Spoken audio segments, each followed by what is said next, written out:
Trump gutted a little-known federal civil rights office that had spent decades investigating discrimination at government contractors. A Labor Department office was deep into a 2-year probe of BAE Systems, a defense contractor that makes weapons, vehicles, and cybersecurity tools for the Pentagon. In early 2025, the investigators were preparing to close the case, having uncovered shocking misconduct. They found that male managers at a Norfolk, Virginia Navy shipyard demanded oral sex or other sexual contact from female employees in exchange for promotions and overtime pay. They also uncovered a pattern of racial inequity. Black women were paid less and promoted less often than their male counterparts, according to several witnesses. The government was about to turn those findings into action. A resolution was being drafted that would have required BAE to make multi-million-dollar payouts to workers and to adopt workplace reforms, or else risk losing its roughly $8 billion in annual federal contracts. That was the official path forward.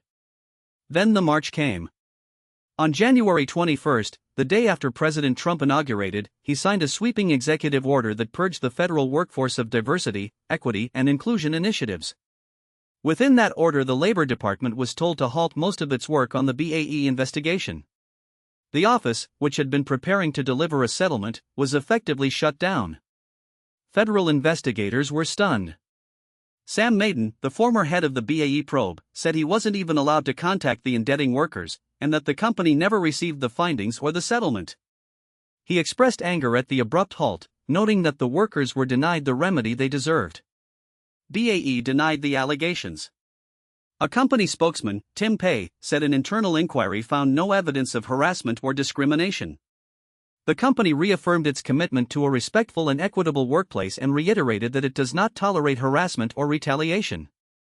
The sudden end of the investigation shows the far-reaching impact of President Trump's re-engineering of federal policy. It highlights how executive actions can override long-standing civil rights safeguards, rolling back protections that had been built over half a century to promote fairness in the workplace.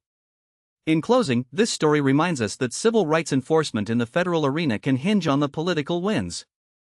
The life of an investigation that could have forced major reformation in a major defense contractor ended by decree, leaving employees and the public to wonder what other cases may have been silenced. Thanks for listening. I'm your host, and I'll see you next time.